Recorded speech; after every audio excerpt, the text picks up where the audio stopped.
सबसे पहली खबर आपके सामने रावलपिंडी से रखते हैं, जहां पर चौधरी निजामुद्दीन साहब शदीद परेशान हैं और परेशानी की वजह आप हैं और आपके साथ साथ इमरान खान है और उनकी 24 नवंबर की कॉल है। अब आप पूछेंगे कि डॉक्टर गिल, आपको इतनी दूर बैठे हुए कहां से पता चल गया कि चौधरी निजामुद्दीन परेशान है? तो वो बहुत ही एविडेंट है। जब आप आज पाकिस्तान के मीडिया पर क्या हुआ, टेलीविजन स्क्रीन पर आप क्या देखते रहे, सिर्फ आप उसका जायजा लेते हैं तो आपको अंदाजा हो जाता है कि चौधरी निजामुद्दीन शदीद परेशान है। अच्छा, इसमें बहुत बड़ी वजह आप और आपका दिया हुआ सरप्राइज है। चौधरी निजामुद्दीन 8 फरवरी 2024 से पहले इस तरह परेशान नहीं होते थे, क्योंकि 77 साल में आपने उन्हें कभी भी ऐसा सरप्राइज नहीं दिया था। इससे पहले वो थोड़े सा सरप्राइज डेफिनेटली हुए, जिस तरीके से 9 अप्रैल को हुकूमत गिराई गई और आवाम निकली, लेकिन वो एक छोटा सरप्राइज था। उन्हें लगता था कि मामला को मैनेज कर लेंगे। उसके बाद भी उन्हें सरप्राइजेस मिले, लेकिन वो आपकी तरफ से नहीं थे, इमरान खान की तरफ से थे। वो जो उनकी दकियानूसी किस्म की उनके पास इंफॉर्मेशन थी, आप खुद ही सोच लीजिए कि अगर हमारे मुल्क की प्रीमियर इंटेलिजेंस एजेंसीज के पास ये इंफॉर्मेशन थी, जो वो मुझसे पूछते भी थे जब मैं उनकी गिरफ्त में था, कि इमरान खान कौन सा नशा लेते हैं, कौन सी शराब पीते हैं, कौन सी ड्रग्स लेते हैं, आइस लेते हैं कि कोकेन लेते हैं, और इसी तरह की उन्होंने एक खुद साख्ता, जैसे हमने खुद साख्ता पूरी कौम को हमने मॉर्फिन के इंजेक्शन दिए हुए थे कि हम नंबर 1 हैं, हम इस चीज़ में नंबर 1 हैं, हम उस चीज़ में नंबर 1 हैं। इसी तरह की मेरा ख्याल उन्होंने भी अपने बारे में एक राय कायम कर रखी थी कि हमारे पास जो इन्फॉर्मेशन है वो बड़ी सॉलिड है और हमें तो किसी और नुक्ता नज़र की ज़रूरत नहीं है। आप ज़रा गौर कीजिए कि प्रीमियर एजेंसीज ये सोचती थी और इसी बेस पर सारी प्लानिंग कर डाली कि इमरान खान तो ड्रग्स के आदी हैं, उनको जब जेल के अंदर ड्रग्स ना मिली तो तीसरे दिन उन्होंने हमसे एनआरओ मांग लेना है। और जैसे नवाज शरीफ हमारी टांग के नीचे से गुजरे थे और कंप्रोमाइज़ भी हमने उनको दिखा लिया था, करप्ट भी हमने दिखा लिया था, बुजदिल भी उनको हमने दिखा लिया था और मुल्क छुड़वा के भगवा भी दिया था। तो ये जब तीनों काम आप किसी शख्स के साथ कर देते हैं, वो लीडर तो नहीं रह जाता ना पब्लिक की आय में। और यही चौधरी निजामुद्दीन करना चाहते थे कि एक किसी भी मजबूत सियासी लीडर का जो रिश्ता आवाम के साथ होता है वो बनने नहीं देते। और उसके लिए मज़हब कार्ड भी इस्तेमाल होता है, औरत कार्ड भी इस्तेमाल होता है, मज़हब की तौहीन का कार्ड भी इस्तेमाल होता है, ज़रूरत पड़े तो लिसानी कार्ड भी इस्तेमाल होता है, CIA, रॉ और MI6 और पता नहीं किस किस के साथ आपके ताल्लुकात का कार्ड भी। फातिमा जना साहबा के साथ जो कुछ किया वो आपके सामने है। और फिर वियाग्रा की गोलियां बेड के नीचे से निकलती हैं, ड्रॉर में से नहीं निकलती, बेड के नीचे से। ये एक टिपिकल स्टोरी, टेबल स्टोरीज करवाई जाती हैं स्टैब्लिशमेंट की तरफ से। तो हमेशा से 77 साल से एक ही कोशिश है कि कोई भी अवामी लीडर इतना तगड़ा अवाम के साथ कनेक्टेड ना हो। आज तक आप और हम क्या सोचते रहे कि ये सियासतदान सारे ही करप्ट हैं, सियासतदान सारे ही बुजदिल हैं, सियासतदान तो मुल्क बेच देंगे, इनके हत्थे आए तो ये कर देंगे, ये तो वो कर देंगे। और मुल्क का मुहिब वतन कौन था? चौधरी निजामुद्दीन। मुल्क के दिफा के बारे में कौन सबसे अच्छा सोचता था? चौधरी निजामुद्दीन। मुल्क की अल्टीमेट सिक्योरिटी कौन था जोग्राफियाई हदूद के अलावा, नजरियाती हदूद की? चौधरी निजामुद्दीन। ये आपको लगता है कि हमें ऐसे ही पता था? क्या हमारी माँ ने हमें दूध के अंदर घोल के ये पिलाया था? नहीं, ये हमें मुतालिया पाकिस्तान से लेके तमाम जो आपके सामने मीडिया के पंडित थे उनको कंट्रोल करके, हर चीज़ को कंट्रोल करके बचपन से हमें ये राग सुनाया जाता था, लोरियों की शक्ल में और कभी न्यूज़ बुलेटिन की शक्ल में, कभी किसी बहुत ही जय्यद आलिम के मुंह से, तो कभी किसी प्रोफेसर के मुंह से, तो कभी किसी सियासतदान के मुंह से, तो कभी किसी और लिसानी ग्रुप के मुंह से। और ये काम चलता रहता था और सियासतदान आते थे मार्केट में, बेआबरू होते थे और चले जाते थे। ऐसे ही है जैसे तवाइफ को बेआबरू कर देना लेकिन तमाशबीन मुअज़्ज़ज़ ठहराया जाना। तो पाकिस्तान के अंदर यही चौधरी निजामुद्दीन करते रहे।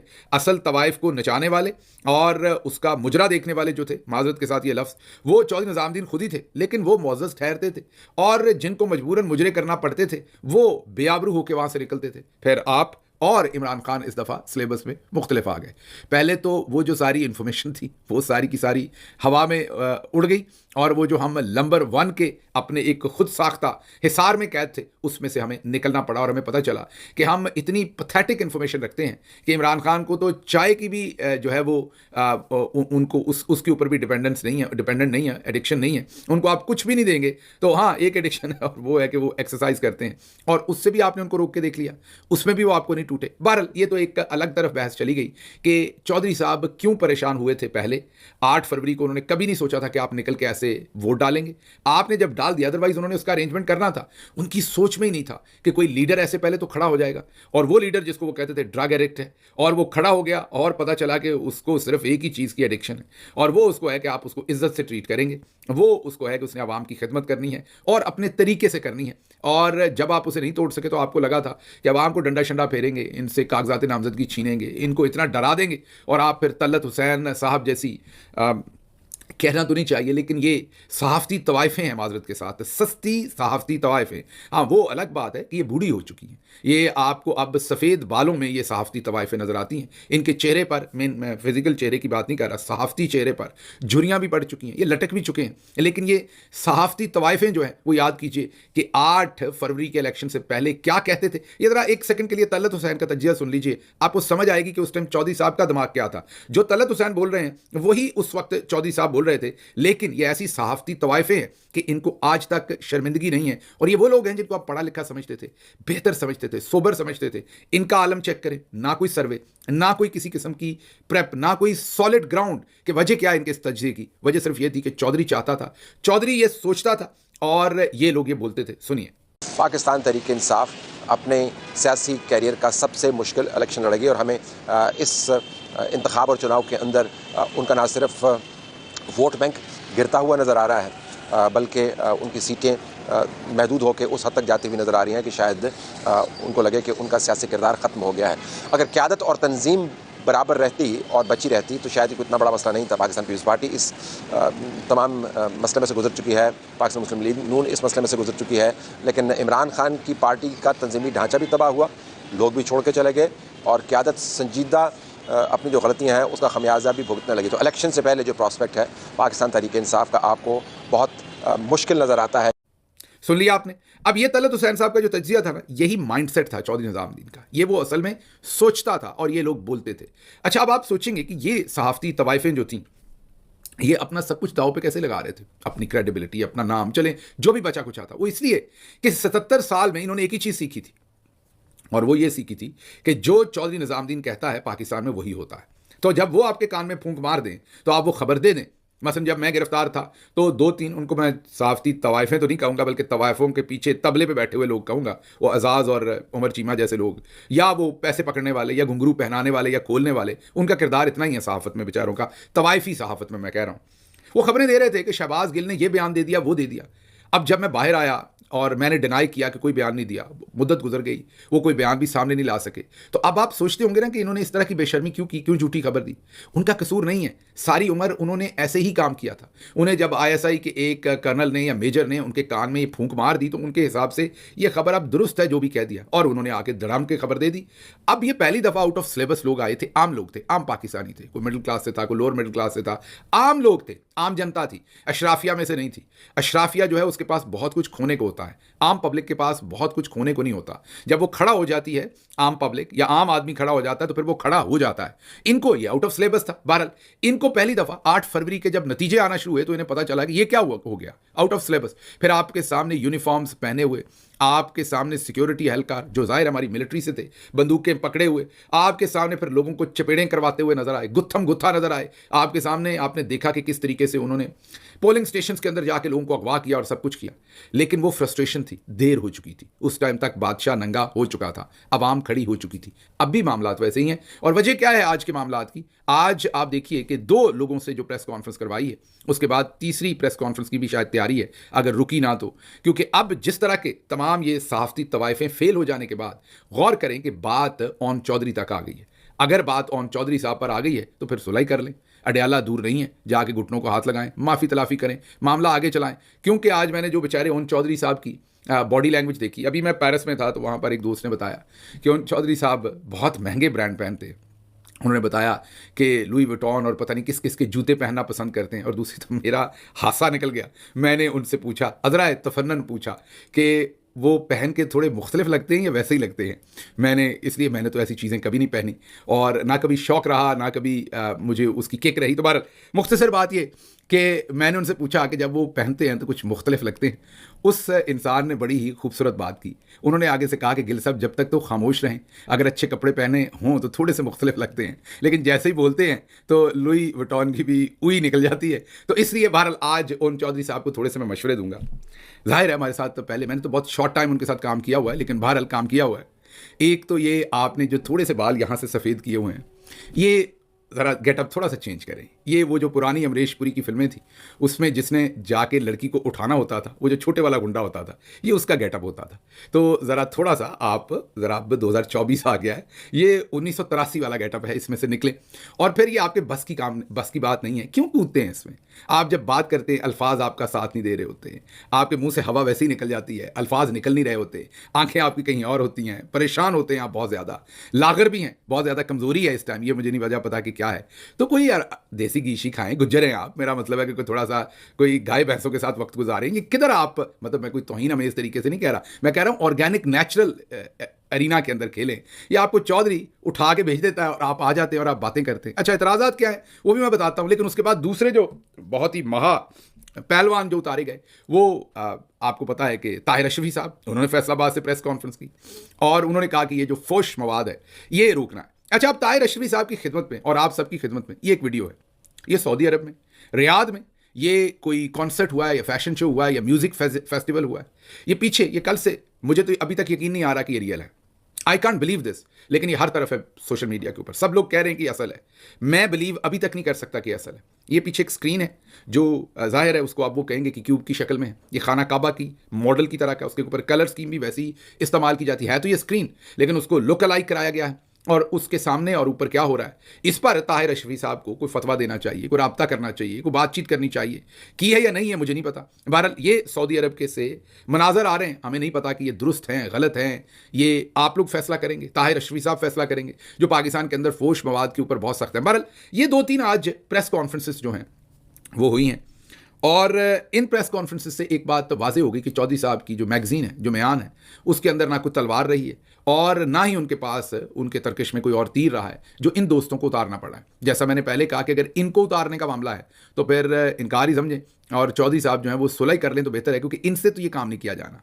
अब अगर ओन चौधरी साहब ने, मैंने जैसे आपको कहा कि वो विलन भी नहीं लगते, बल्कि विलन के जो खास आदमी होते हैं, विलन का जो खास आदमी होता है उसका मैन टू गो होता है, वो लगते हैं, वो भी 1983 की फिल्मों के। तो उनके यहाँ वाले एक तो बाल डाई जरूर कराएं, जिस भी रंग के करानी है, सफ़ेदी जो है ना वहाँ पर थोड़ी बेशर्मी लगती है, बेशरम से लगते हैं इस सफ़ेदी की वजह से वो, और उसके ऊपर से जो वो बातें करते हैं। अच्छा, गिले क्या है इमरान खान पर? इमरान खान पर गिले ये है नून लीग के कि देखिए इमरान खान के बच्चे नहीं आते, पहले तो बच्चे आए ना, तो इसलिए मुझे एक बात बताइए कि इमरान खान ने नवाज शरीफ की तरह पार्टी बनाकर बच्चों को देनी है? जो बच्चे आए, बच्चों का क्या लेना देना है? वो तो तलाक हुई और वो माँ के साथ यूके में चले गए, वहीं पले बड़े, वहीं उनकी ज़िंदगी है, वो कोई हिस्सा लेने तो नहीं आ रहे इमरान खान की मिरास में से। ये ऐसे ही है जैसे कोई कायदे आज़म रहमतुल्लाह अलैह को कहता कि आपकी बेटी तो हिंदुस्तान में, आप पाकिस्तान बनाते फिर रहे हैं। तो भाई ठीक है, बेटी ने चूज़ किया था हिंदुस्तान में अपनी मर्जी से शादी करना और वो रही, कायदे आज़म ने पाकिस्तान, अगर तो कायदे आज़म ने पाकिस्तान बनाने के बाद कोई 2-4 DHA या और चीज़ें उनके नाम पर लिखनी होती हैं अपनी बेटी के, तो फिर तो आप कहते, गिला करते कि कायदे आज़म साहब वो तो आई नहीं और आप उनको ये सब कुछ कैसे दे रही? वो तो वहाँ इंडिया में रहीं, कायदे आज़म ने सारी, आपको पता है जो भी जुस्तजू की, जैसे भी की और पाकिस्तान बनाया, और उन्हें क्या पता था उसके बाद हमने ये करना है। लेकिन आज इमरान खान से तकाजा ये किया जा रहा है, क्या इमरान खान ने किसी मरियम नवाज को पार्टी देके जानी है?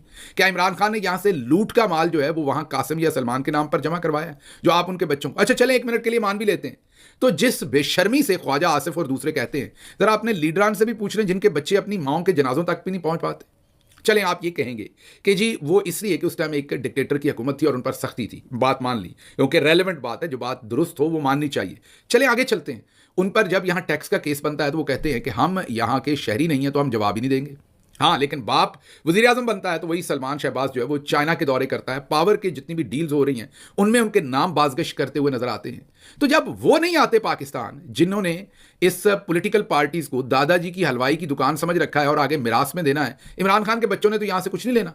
अच्छा, फिर दूसरा मंजन ये बेचा जाता है कि पाकिस्तान की इस टाइम मईशत ठीक हुई है और एकदम इस मईशत को दोबारा से तबाह करने की तैयारियां की जा रही हैं। अच्छा, मईशत कितनी ठीक हुई है वो आपके सामने है, मेरा ख्याल मुझे कुछ कहने की जरूरत नहीं है। जो औरंगजेब औरी साहब हैं उन्होंने सिर्फ अब से 8 दिन पहले एक स्टेटमेंट दी है। कोई लिटरेचर फेस्टिवल हो रहा था इस्लामाबाद में जिसका मेन स्पॉन्सर फौजी सीमेंट था। जाहिर है लिटरेचर के अंदर सीमेंट डालेंगे तो लिटरेचर तगड़ा होगा ना, लिटरेचर में तो हम पहले ही मारे हैं। तो बहरहाल फौजी सीमेंट के तावन से वो जो लिटरेचर फेस्टिवल था उसमें औरंगजेब औरी साहब ने क्या फरमाया था कि ना अब हमें कोई डिपॉजिट देने को तैयार है, ना कर्जे का रोल ओवर करने को तैयार है। ये मेरी नहीं, ये आपके वजीर खजाना की स्टेटमेंट है।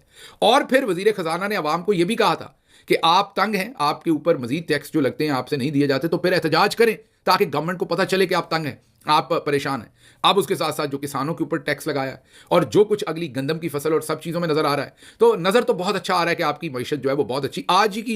आज की डॉन की खबर ले लीजिए, जिसमें डॉन ये कह रहा है कि पंजाब से 2 गिले हैं IMF को। ये डॉन की स्टोरी है, हमारी नहीं है। वो कहते हैं कि नंबर 1, इन्होंने $700 मिलियन और कोई 200 अरब रुपए बनते हैं वो किसी फंड में इन्वेस्ट कर दिए UAE के। आल्दो कि पंजाब गवर्नमेंट अब डिनाई कर रही है, लेकिन ये जितने झूठे हैं इनका डिनाइल कौन लेगा। अब वो कह रहे हैं कि इन्होंने, अब ये मेरे सवाल हैं, जाहिर है हमारे पास इंफॉर्मेशन तो नहीं है, इसहाक डार के बच्चे भी वहीं होते हैं और सुना है कि इसहाक डार का भी बहुत सारे इन्वेस्टमेंट फंड्स और उनके साथ राब्ते हैं, तो क्या ये किसी उनकी मर्जी के, ये सवाल है हमारा। हम अक्यूज नहीं कर रहे क्योंकि हमारे सामने कोई इन्फॉर्मेशन नहीं है, हमको हतमी बात नहीं कर रहे, लेकिन सवाल है कि क्या इसमें से कल को कोई ऐसी चीज़ तो नहीं निकल आएगी। उसके बाद दूसरी बात हमने आपको बता दी थी, 160 अरब का जो घाटा डाला, जो सरप्लस रखना था वो 160 का घाटा डाला और उसमें अब पेंशन का झूठे तरीके से फंड इस्तेमाल करके 40 का सरप्लस जो है वो दिखाया गया। तो ये मामला जो है ये आपके सामने रखना था कि ये मईशत है। तो ये 2-3 नैरेटिव दिए जाते हैं जिनके पल्ले कुछ नहीं है। तो चौधरी बुरी तरह से हार चुका है, लेकिन हारते हारते चौधरी जो है वो अपने जिन्होंने चौधरी के लिए गंदे काम किए थे उनको नवाज के जा रहा है। अब आप सोचेंगे वो क्या। इस्लामाबाद के एक बड़े ही पॉश सेक्टर में आज के जो IG हैं जिन्होंने बहुत बड़ा जुल्म किया इस्लामाबाद के अंदर, पंजाब के अंदर, पाकिस्तान के अंदर, जहाँ जहाँ उनका बस चला, पंजाब पुलिस के IG डॉक्टर उस्मान अनवर और उनके साथ CCPO लाहौर बिलाल सईद कमियाना, इन दोनों को अब करोड़ों रुपए के जो प्लॉट हैं वो लाखों रुपए में दिए गए। जी हाँ, किसी को 5 लाख में, जी जो प्लॉट 5 करोड़ या 10 करोड़ का है वो 5 लाख में, और जो प्लॉट 10 करोड़ से ऊपर का है वो 15 लाख रुपए में इनको दिया गया। अच्छा, इसमें एक इंटरेस्टिंग कार्रवाई डाली गई। इंटरेस्टिंग कार्रवाई ये डाली गई कि ये पहले भी किसी ने बांटे हुए थे, ये पहले से पुलिस अफसरान के नाम थे, उनके नामों से ये प्लॉट कैंसिल किए गए और ये जिन्होंने जुल्म किया उनको रिवॉर्ड दिया गया। जो चौधरी निजामुद्दीन के जुल्म के जमाने के साथी थे उनको रिवॉर्ड करने के लिए उनको प्लॉट दिए गए और अब उन्होंने ये प्लॉट, जाहिर है वो ले भी लिए होंगे सोशल मीडिया पर और न्यूज़ के ऊपर, और ये भी अखबार की खबर है, इनकी लेदे हो रही है। अब इनमें से दोनों ये कहते हैं, डॉक्टर उस्मान अनवर भी कहते हैं और CCPO बिलाल सईद कमियाना भी कहते हैं कि हम तो खानदानी जद्दी पुश्ती करोड़पति हैं। तो मेरे ख्याल में अगर आप वाकई हैं तो आपको ऐसा गंदा काम नहीं करना चाहिए, आपको ऐसी कोई चीज़ नहीं लेनी चाहिए। अगर आप हैं और अगर आप वाकई अपनी और अपने खानदान की इज्जत को मोहतरम समझते हैं तो आपको फ़ौरन अपने आप को इससे डिस्टेंस करना चाहिए। लेकिन आप करेंगे कैसे, क्योंकि ये तो चौधरी ने मुआवजे के तौर पर आपको दिया है, तो माले मुफ्त दिले बेरहम और इस लूट के अंदर अब सभी शामिल हैं। तो मेरा ख्याल जो सारा जुल्म करवाया गया वो अब यही 2 नहीं और भी अफसरान को दिए गए, लेकिन ये 2 क्योंकि जालिम तरीन लोगों में से हैं, सामने विजिबल हैं, तो इसलिए आपको बता रहे हैं कि 15-15, 10-10 करोड़ का जो प्लॉट है वो सिर्फ 10 लाख रुपए में इनको दिया गया। यहां से इतना ही, मुझे इजाजत दीजिए। अल्लाह आपका हामी और नासिर हो। पाकिस्तान जिंदाबाद।